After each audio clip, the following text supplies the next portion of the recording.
¿Qué tal? Buenos días, El Salvador, ¿cómo están? Qué gusto, qué placer enorme saludarles. Gracias a Luisa Mayoa, gracias también a Luis Ernesto Mendoza, que han estado desde muy tempranas horas de la mañana dándole esa continuidad del trabajo periodístico que hemos estado desarrollando desde el día sábado junto con todos nuestros equipos de reporteros, camarógrafos, editores, todo el personal, como lo dijimos ayer al cierre de nuestra transmisión especial, administrativo, operativo, técnico, que se ha incorporado precisamente para llevarles a ustedes toda esta amplia cobertura que hemos dado a las elecciones que el día de ayer se llevaron a cabo y que han dado ya los primeros resultados. Una amplia victoria del presidente Nayib Bukele, ¿verdad?, a la reelección para 5 años más. Y por supuesto ahora vamos inmediatamente a conocer cómo el Tribunal Supremo Electoral ha emitido desde luego un comunicado tras una sesión extraordinaria en la que se instruía precisamente a las juntas electorales municipales y GRB, tras más de 9 horas de finalizada la jornada electoral y que fuimos testigos de que no había precisamente ningún resultado, en la cual llamaba a que la Junta Receptora de Votos a elaborar actas de forma manual para el escrutinio preliminar de la elección presidencial y también, por supuesto, las diputaciones a la Asamblea Legislativa. Esta mañana, para conocer en qué consiste y un poco el panorama también ampliado desde esa perspectiva, quiero darle la más cordial bienvenida a Eduardo Escobar, a quien quiero darle desde luego la bienvenida. Gracias, Eduardo, ¿cómo estás? Qué gusto saludarte. Buenos días, Ernesto, gracias por la invitación, un saludo a la audiencia. Gracias por acompañarnos como Acción Ciudadana. Cuéntame un poquito, ¿cómo ves esta? Bueno, en primer lugar vamos a entrar a conocer tu opinión del resultado y de toda la actividad electoral que el día de ayer se vivió en el país. Bueno, yo creo que ya las encuestas marcaban la tendencia de lo que iba a ocurrir el día de la elección.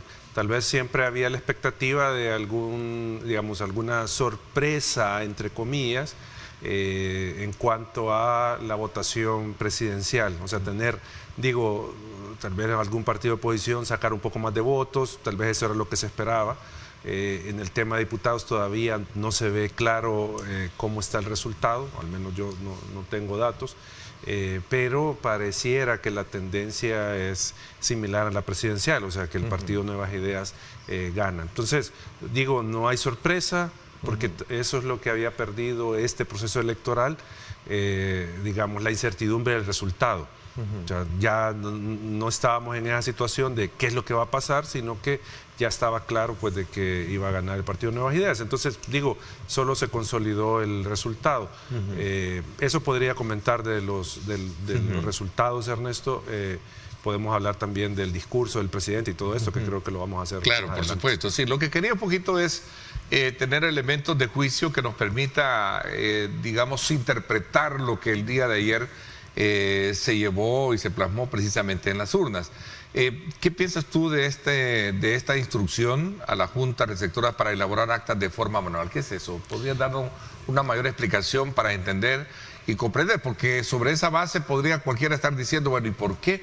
Si se suponía que ya estaba todo debidamente probado, ¿verdad?, e instruido para que no hubiese ningún tipo de problemas en este proceso electoral. Bueno, parece que el fallo, aunque no se ha expresado muy bien por parte del tribunal, radicó en que el sistema no transmitió los resultados, que había fallos de los módem para hacer la transmisión. Parece que todo eso ocurrió, entonces no se pudo hacer la transmisión de resultados, porque en la computadora a la hora de llenar, porque supuestamente para eso era la máquina, para llenar el acta y poder transmitir, sacar la información y transmitirla.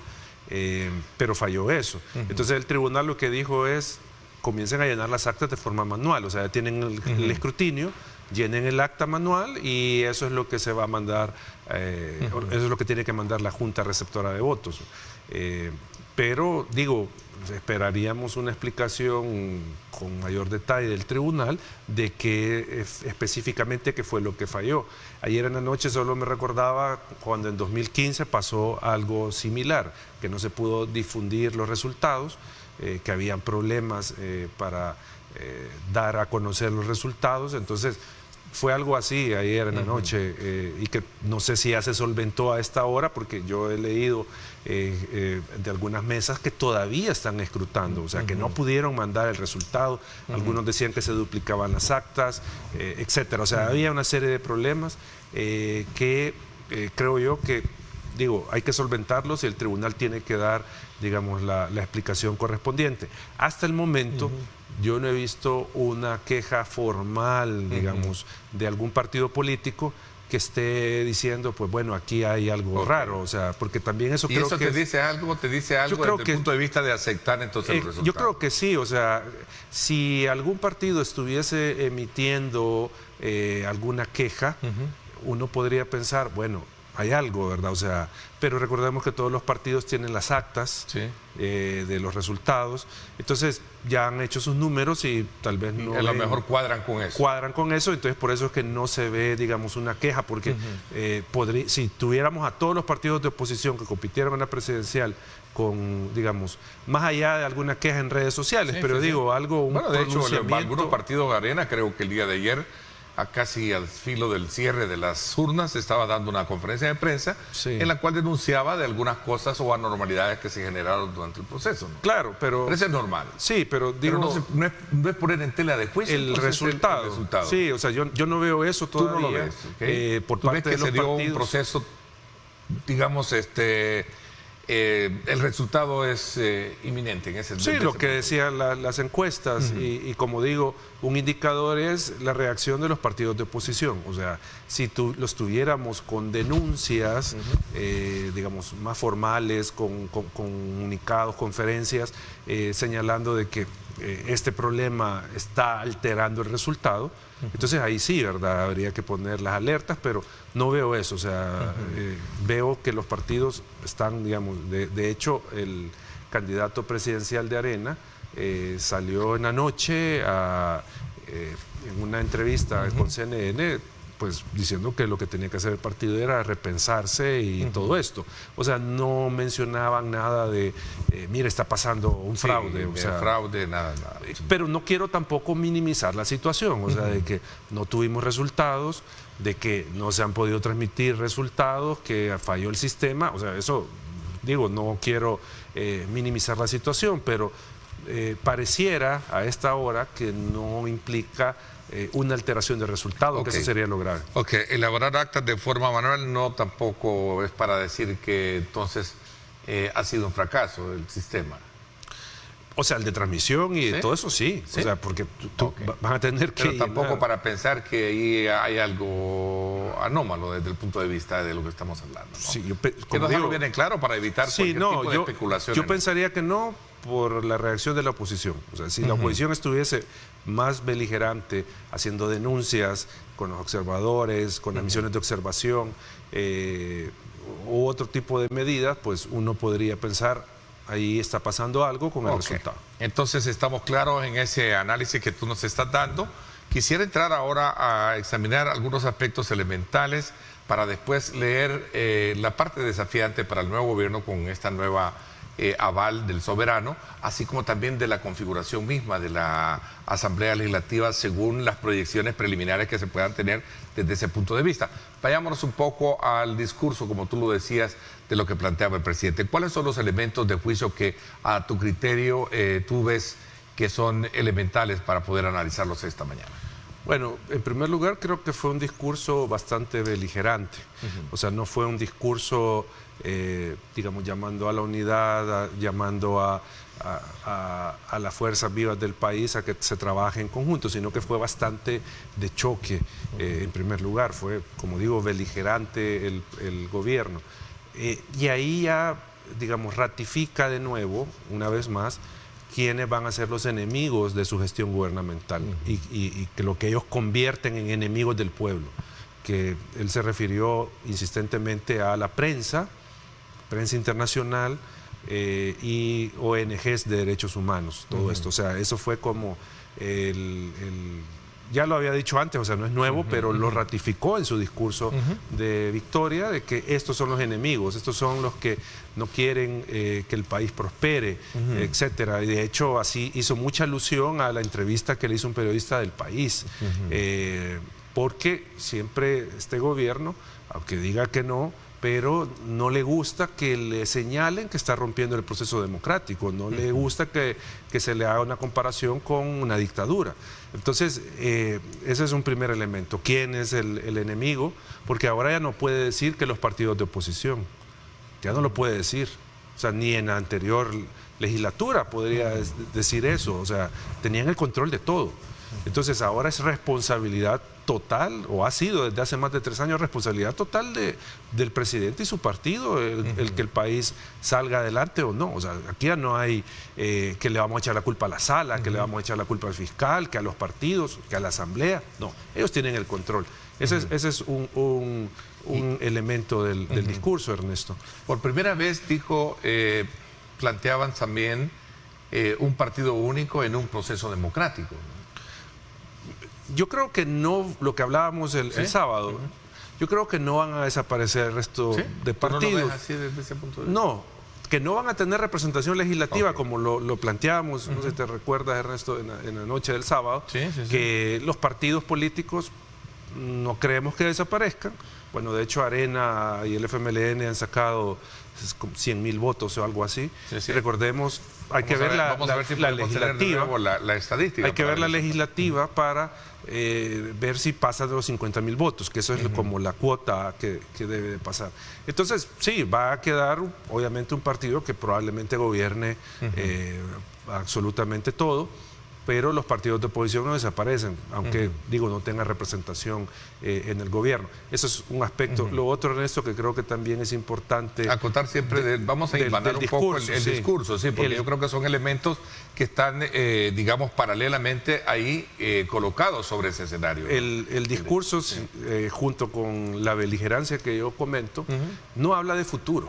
O sea, no dijo nada de qué es lo que va a hacer como gobierno. ¿Cuáles son los desafíos? ¿Qué es lo que...? No dijo nada, solo dijo, esperen a ver lo que vamos a hacer, pero no dijo nada. No sé si porque, como así ha sido este gobierno, van improvisando sobre la marcha, ¿sí? No sé si a eso se debe, que no dijo nada de eso, o sea, simplemente comenzó a hablar del pasado, ¿sí? De los acuerdos de paz y todo esto, de los partidos de oposición, etcétera. Pero no habló nada de, digamos, de qué es lo que viene, o sea, del futuro, no dijo nada de eso.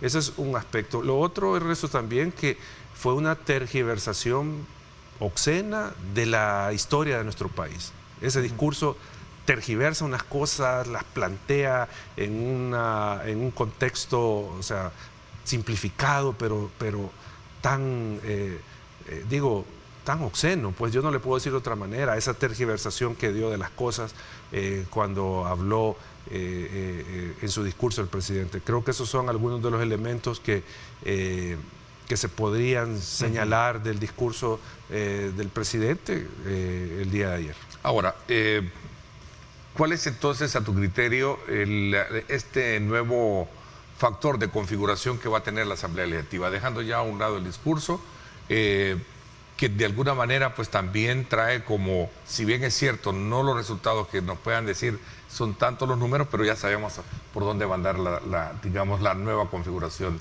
de la Asamblea Legislativa. Sí, o sea, pareciera que se va a mantener la situación de que tienen controladas 2 mayorías fácilmente, la absoluta y la calificada.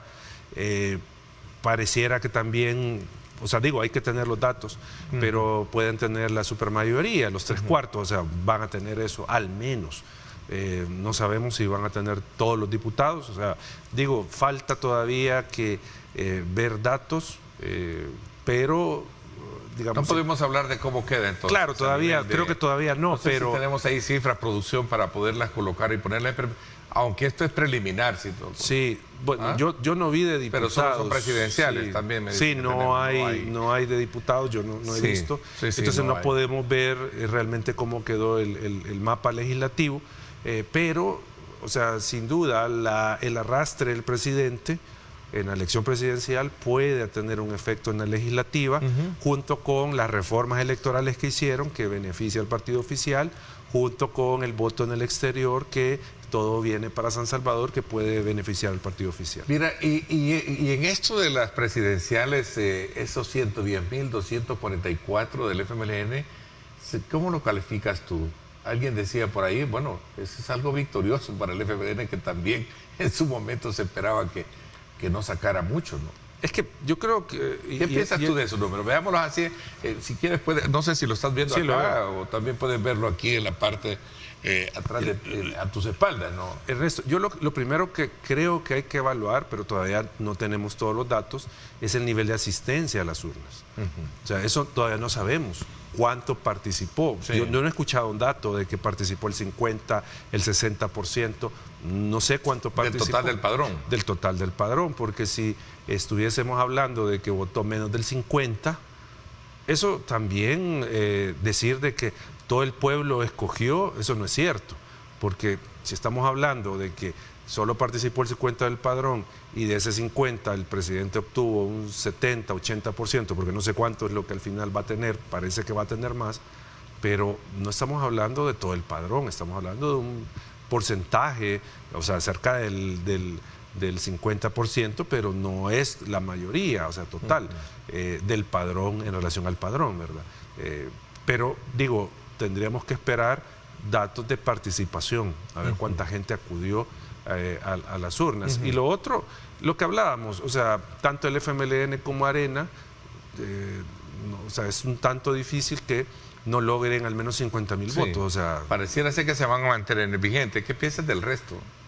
Nuestro tiempo, 35, ¿no? Habría que ver el resultado legislativo de los 50.000 votos, pero si, por ejemplo, nuestro tiempo, Fuerza Solidaria, FPS no alcanzan, o sea, se mantiene esta tendencia de la presidencial, probablemente no lleguen a los 50.000 votos, que es el mínimo para mantener la inscripción, ¿verdad? O sea, más allá del tema del diputado, pues, porque obviamente sería difícil que tengan un diputado, pero digo, esperemos que si este día comienza a fluir más la información y tenemos el dato de la participación.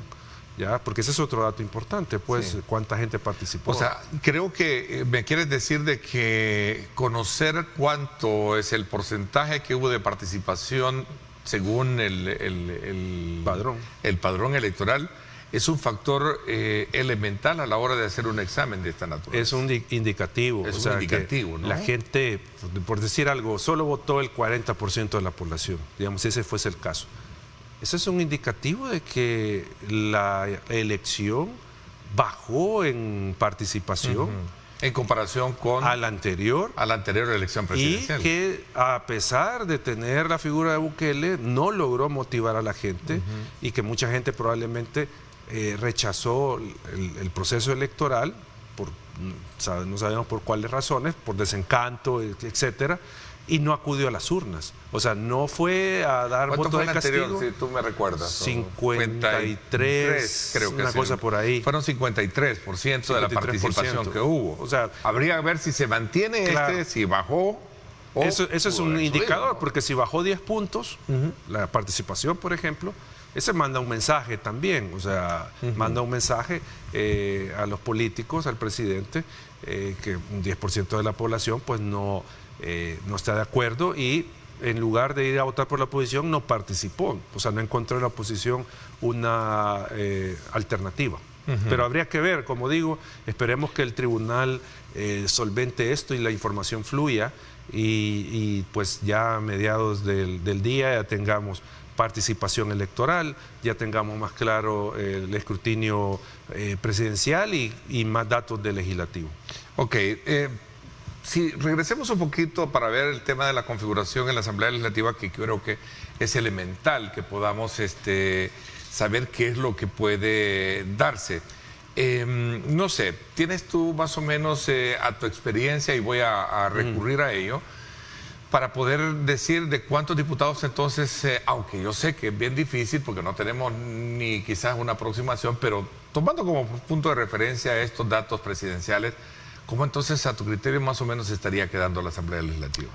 No, o sea, si se replicara esto de la presidencial, pues tienen todos los diputados. Todos los diputados. Si se replica.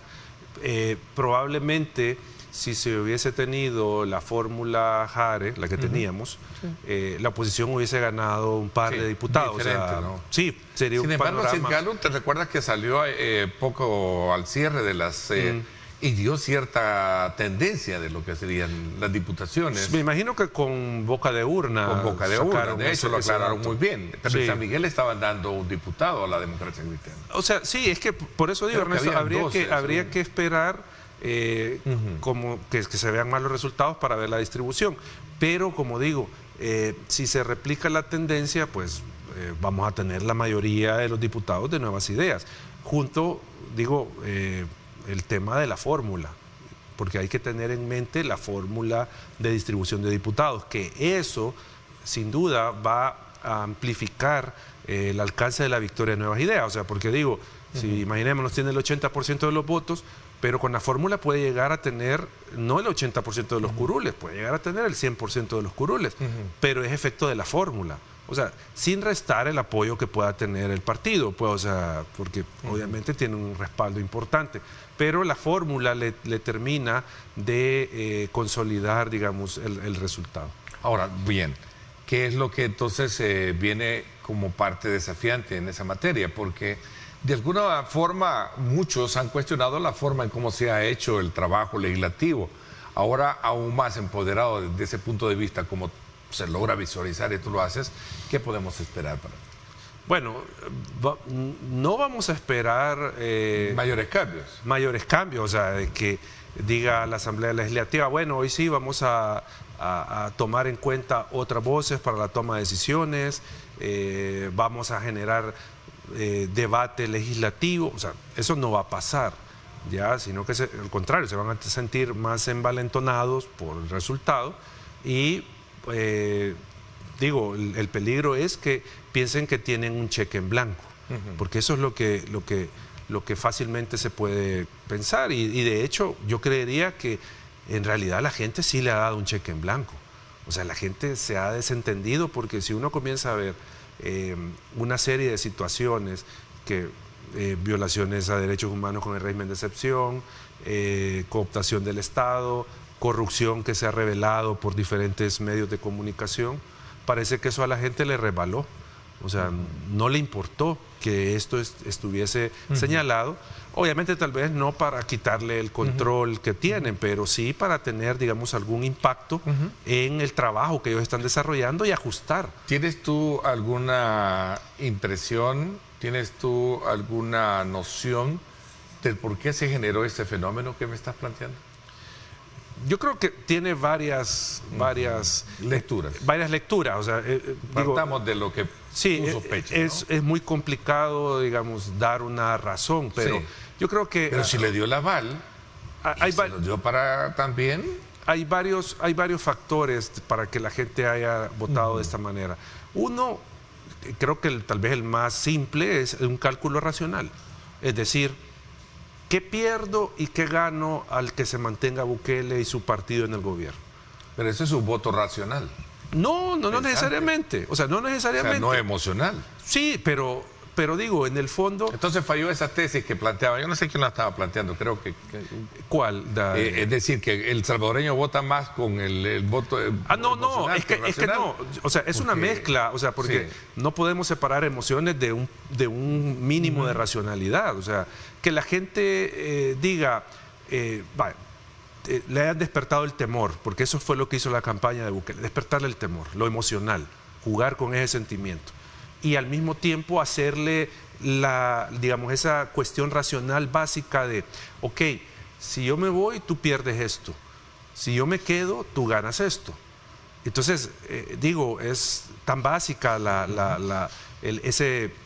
esa valoración que pudo haber hecho la gente de decir, no, es que si ellos pierden un diputado, si pierde el presidente, pues yo voy a tener de nuevo el pandillero. Ese es un cálculo racional. O sea, a lo que voy yo es que la gente evaluó que, ok, pierde algo, pero gana más si se mantiene la situación. Entonces, eso puede estar a la base, o sea, digo, junto con esto hay que también tener en mente el tema de la desinformación, o sea, porque nuestra ciudadanía está bastante desinformada por el gobierno, por todos sus satélites de comunicadores. O sea, hay mucha desinformación. Por eso decía Ernesto, el tema de la tergiversación de la historia de El Salvador, que se escuchó ayer en el discurso, y que no es nuevo, pues eso lo viene diciendo él desde hace 5 años, ese discurso donde tergiversa las cosas. Alguien que esté bien informado de la realidad, de la historia del país, no cree ese discurso, no lo acepta, o sea, porque tergiversa tanto las cosas. Entonces, desinformación de la gente. También hay un tema de que la gente a veces no logra comprender algunos aspectos de qué significa vivir en democracia, ¿sí? O sea, porque el presidente ha vendido la idea de que esto es totalmente y absolutamente todo lo que es democracia. Pero democracia no solo es eso. Ahora, pero regresando, mira, bien interesante, por cierto, ahí tienes imágenes recientes de esta mañana. Porfirio Mercado nos envió de la Avenida Olímpica, donde todavía algunas juntas se están enviando de manera manual también la transmisión, perdón, el tema de todas las actas, ¿verdad?, que se tenían ahí prevista. Ahí vemos el trabajo que ha sido bastante sacrificante, ¿verdad?, para todos los miembros de la Junta Receptora de Votos, ¿no? Sí, no es complicado y me imagino que ya a esta altura el cansancio, porque ya tienen 24 horas, ya pesa. De hecho, estaba viendo en redes sociales algunos lugares donde la gente ya no quería estar en la mesa y quería dejar ahí pues todo, porque no podían transmitir y no había una solución para eso. Entonces, el tribunal tiene que dar bastantes explicaciones de esto, pues, o sea, por qué falló el sistema, que no se habían hecho pruebas para que no fallara. O sea, no sé, tiene que haber... Fíjate que es interesante, como que estamos regresando al inicio de la conversación, que era lo que yo te planteaba. O sea, yo quisiera tener un poco más de claridad en cuanto a la opinión de expertos como tú. O sea, ¿qué es lo que habrá pasado? Si se hicieron dos simulacros. Dos simulacros, en la que uno, pues se mostraron alguna falla, pero en la segunda entendería yo que se corrigieron, ¿no? Claro, pese a los simulacros siempre hay un margen de falla, pues, o sea, pero... Así como se ve que ha pasado, que ha sido una falla, digamos, sistémica, pareciera que masiva, ahí hay más que explicar, o sea, porque yo entendería que falle el sistema en un par de centros y tengamos, como lo tuvimos en 2021, creo que fue, que en algunos casos falló, pero fue en algunos puntos muy específicos. No fue a nivel general, pero por lo que se ve y por lo que entiendo, ha sido más generalizado el tema de la falla del sistema. Okay. Bueno, son las 7 de la mañana en punto. Yo te quisiera agradecer, Eduardo, porque nos hayas acompañado en esta primera etapa del programa. Vamos a dividirlo en varias para poder ir conociendo las diferentes lecturas que se están generando posterior a este evento y acontecimiento electoral del día de ayer, y que ha dejado desde luego toda esta situación que hemos conversado, ¿verdad?, con resultados contundentes para la elección presidencial, no así para los diputados, que son este tipo de situaciones de lentitud, ¿verdad?, que se están presentando. Así que te agradezco muchísimo. No, gracias, Ernesto, un gusto y un saludo a la audiencia. Gracias, nos vamos a ir a una pausa comercial también. Cuando regresemos, Ramón Villalta nos da su punto de vista también, con algunos elementos también de juicio que nos van a ayudar a comprender bien este fenómeno por el cual estamos viviendo posteriormente a las horas de este evento electoral. Vamos a la pausa, gracias por estar con nosotros.